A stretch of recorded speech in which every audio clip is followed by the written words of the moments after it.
constante necesidad de querer encajar o de ser aceptados por la sociedad, ya sea en nuestro trabajo, en la escuela, en las redes sociales o incluso con nuestros propios amigos. Muchas veces cambiamos nuestra manera de pensar, nuestras convicciones o incluso comenzamos a normalizar cosas que sabemos que están mal con tal de querer pertenecer. Pero la Biblia nos recuerda que aunque estamos en este mundo, no pertenecemos a este mundo. Y lo que nosotros somos, nuestra identidad, jamás va a depender de lo que las personas piensen de nosotros, sino de lo que Dios piensa de nosotros. En Mateo 16:26 dice que de qué nos sirve ganar este mundo si perdemos nuestra alma. Y en 1 de Juan 2:15 nos dice que no amemos al mundo ni nada de lo que hay en el mundo. Y eso no quiere decir que no vamos a amar a las personas y que nos vamos a alejar y vamos a vivir en una burbuja, no. Pero sí quiere decir que no comencemos a adoptar esas conductas, esas creencias y esos valores que poco a poco nos van alejando de Dios y de su eternidad. En la escuela dominical les enseñamos a los niños un ejemplo muy práctico pero poderoso.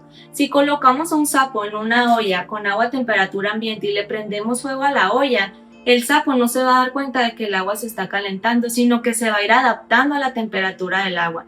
Y conforme el agua va subiendo de temperatura, el sapo se está adaptando.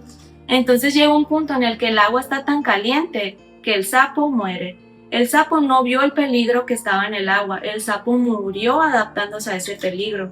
Y lo mismo sucede con nosotros cuando poco a poco nos vamos adaptando a este mundo. No quiere decir que de un día para otro nos vamos a alejar de Dios, sino que quizás por presión, por miedo a que nos juzguen, a que nos critiquen, por querer ser aceptados, por querer ser el más popular, comenzamos a adoptar esas creencias, esos pensamientos, esos valores o decimos, no pasa nada, que tanto es tantito, es solo una vez, hasta que sin darnos cuenta ya podemos estar envueltos en un pecado o alejados de Dios, a cambio de nadar con la corriente de este mundo.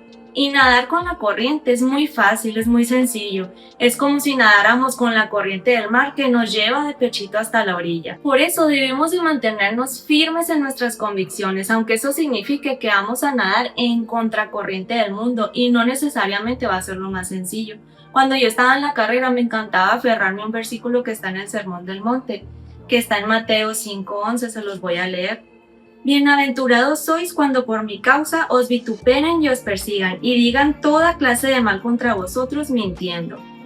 Gozaos y alegraos, porque vuestro galardón es grande en los cielos, porque así persiguieron a los profetas que fueron antes que vosotros.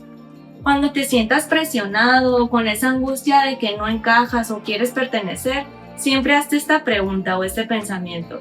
¿Qué importa más, lo que un mundo pasajero piense de mí o lo que mi Dios eterno piensa de mí? Te invito entonces a nadar contracorriente, aunque la mayoría elija otro camino, aunque eso te cueste la aprobación de los demás o la comodidad de pertenecer. Te invito a nadar contracorriente y estar firme en tus convicciones en Cristo, sabiendo que todo lo de este mundo es pasajero. Las modas, los halagos, los aplausos, la popularidad, la opinión de los demás.